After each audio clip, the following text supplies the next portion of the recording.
Hashtag FGB, does Swift score a touchdown? Why the hell not? I say he scores a touchdown. What do you guys think? I think he gets the first touchdown. I think he gets the first touchdown of the game. Oh, okay. Yeah, running on the I ground. agree. Let's see. Yeah. He's gonna rip the roof off that place once he scores. Is there a Lions player that each of you will be watching closely? Ooh, okay. This is a very good question. Yeah, How about I just question. do a group? I'm going to be watching the Lions linebackers like hell. Again, Dallas Goedert, kick-ass tight end. He almost had 900 yards last year. He's now primary target. What can we do to, if anything, to slow him down? I think it's going to be a major issue for the Lions. So I'm watching, what are they going to do against him? Probably not a whole lot, but that's what I got. What do you got, Rumble? Yeah, I'm going to be looking at our tight end. I want to see what Hawk does, man. It's a contract year. And I'm pretty sure he wants to. I'm almost certain he wants to be here. He's got a tight end as a head coach.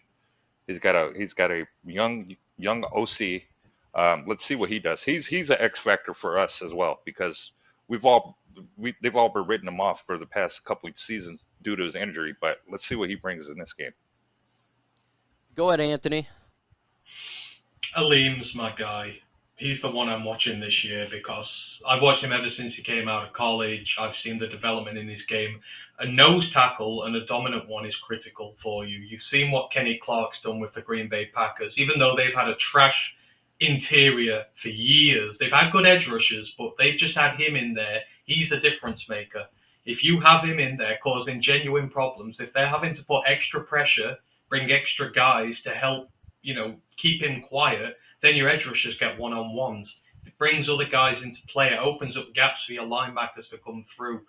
I can't understate how vital Aleem McNeil is to this team that he develops this year. And I saw him develop last year, and I saw him get better. And this is the type of game where he can really take over. He can help stop the run. He can help take up resources in the middle. He can give us a fighting chance going through that interior. I am watching him closely as a Hawk all season. I always do. First time when I go through the 22 of all our games, it's him I'm watching. Really, I think he is vital to us that much. Panel, do we capitalize on turnovers with touchdowns or field goals? How about zeros? I don't think we're going to capitalize. I only got one turnover. I don't think we get anything. We need to send you some Kool-Aid, Mike. What? Yeah, we need to send you some Kool-Aid, Mike. It must be out of sugar. Look, I'm not. This game, to me, it's... We're getting one turnover. We're getting no points off turnovers. I mean, I'm concerned of all the teams besides the Buffalo Bills this year. This is the one game I think is a bad matchup for us. It just that's what I got. Someone says, "What's FGB?" F, you kind of know what the F is. GB is Green Bay. So hashtag F Green Bay because we don't like Green Bay over here. Keep putting in the question here.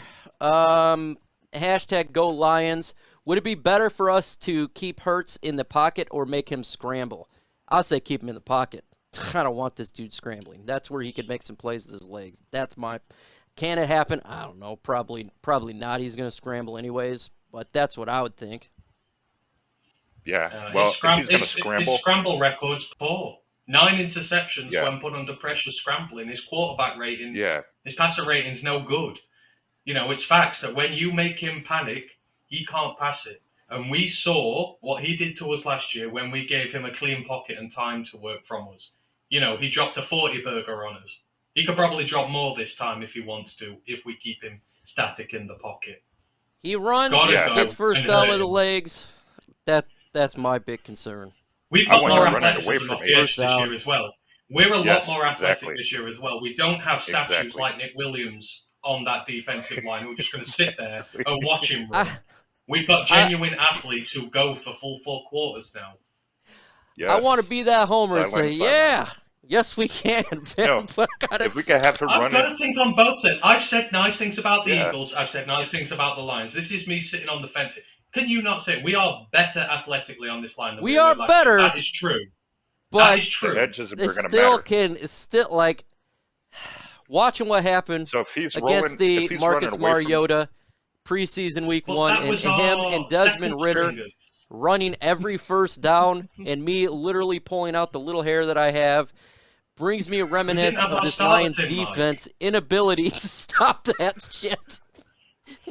God Yeah, we damn need it. him running from Aidan. If we can get him running away from Aidan, that helps us out tremendously because it all but slashes the field in half. So now, There's a difference like, between I scrambling and I see designed that runs. I think you're about designed runs exactly. here, Mike. I'm not Scrambling when about he's him and trying to his get out the legs. pocket is. Him and his legs. Well, It hit wasn't him. designed for Hit Marcus him. Mariota on week Yes. 1 and Desmond, but he did it every single time. It wasn't designed. That's what their coach said. So, Helen, That's if because Goff get Mariota's as slow. That's because Mariota's as slow as a tanker turning in treacle. No one expected him to run, so you don't send pressure after a quarterback. He's that static. Oh, man. Well, I guess we'll find out on Sunday. Hashtag Alan, if Goff gets hurt, does Boyle come back? Man, look, I don't even want to talk. Man, Weston. If Goff gets hurt, we're screwed. If, We don't speak. if I see us Goff on back Goff's in a helmet fingers. this year, I'm going to lose my ass, man. Oh, man, who should we be more concerned about, A.J. Brown or DeVonta Smith? I'll let Rumble go, and then I'm going to give you my thoughts on this one. I say DeVonta Smith. You kind of hit on him earlier, man. He's a little deceptive as far as how they use him. So he's a matchup nightmare, especially against a linebacker, especially if he's in the slot. Especially, that's another guy you're going to have to kind of make sure you have a head on, actual hat on him. Like if you see him in the game and you see him motioning, don't let him dictate what he does. Don't put 3 people on him, but at the same time, don't give him room to roam and make plays. Who do you got there, Anthony? I see the bald squad. It's true. With a Chrome Dome squad. That's how you do it. No shame in being a Chrome Dome. You've got to accept it. I don't think you need to be. You need to be concerned about a lot of them. Each of them, this is the problem with them. They all have their own unique skill set. For me, AJ Brown's very savvy. He's good on his routes. He's highly experienced in this league. And DeVonta Smith, he's like the young whippersnapper who's coming off a good year, who's going to hit you a bit harder down the field. You mentioned their wide receivers. You look at it, they've got a perfect blend of them. That's kind of what we want our guys to be in 12 months. With Jameson Williams been the fast one, Chark been the savvy the one who's going to, fool younger backs. You've got Amon-Ra in the slot. This is kind of what we're going for. So as a defense, you have to be worried about the lot of them. If you single A.J. Brown out and give him extra attention, then DeVonta Smith will hurt you. If you single DeVonta Smith out, then A.J. Brown will hurt you. You've kind of got to trust your defensive backs here and just match them up as best as you can, what you think's coming. I'm going to give you a different answer. And Eagles fans, they know this guy, but a lot of Lions fans don't. Zach Pascal, their slot wide receiver, 6'2", big body. The guy, like I said in the beginning of the stream, was number 5 slot receiver in the NFL last year. That's going to be a problem for the Lions. That's generally where we're going to get sliced up in the middle of the field. Him and Dallas Goedert, I think, are going to do some damage to the Lions. I think that's going to be a problem. We got Amani Warrior and Jeffrey Okudah. I think they'll do a decent job if they put Okudah on DeVonta Smith, and then you put Amani Warrior on A.J. Brown. But my God, after that, it's not like Jerry Jacobs is back. It's Mike Hughes. I think he's going to be our starting nickel corner. I think that's going to be a problem for the Lions. I do.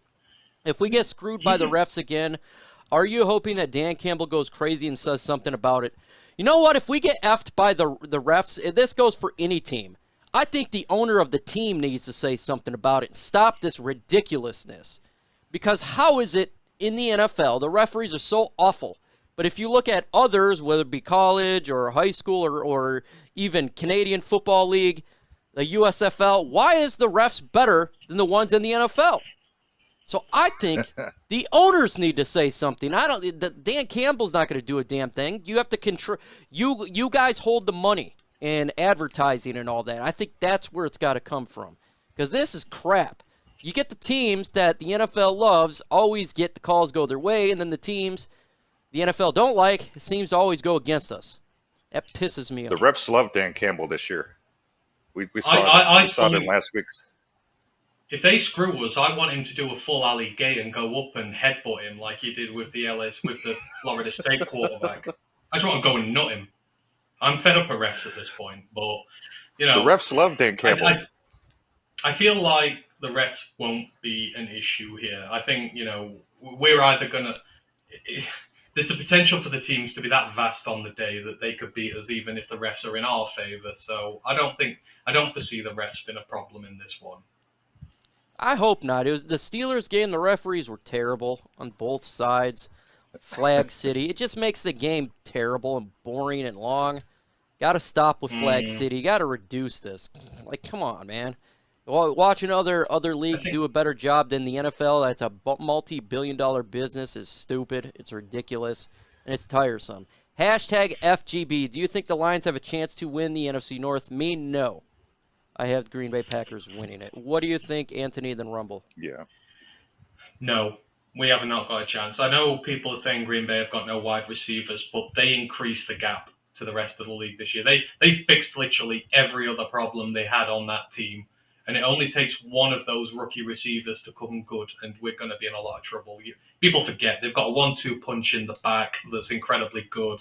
They've got a wily old quarterback who can make an all-star out of anybody. Yeah, we ain't winning it this year, although I will in 12 months. If the development of this team goes as planned and we draft well again, I will have aspirations looking towards the top of the league in 12 months. Yeah, no, I don't think we're right there on the doorstep though. The way this culture was being rebuilt, it's not the same. It's not the same wash cycle. It's not wash, rinse, repeat anymore. It's something different. A lot of players who were on this team last year from the previous regime are no longer here. So I think they're all starting to buy into it. We have one of the youngest rosters. So again, to you guys' point, with youth comes mistakes, learning curve. I think by next year we'll have a stranglehold on this division, NFC North. So Packers, Vikings, you've been.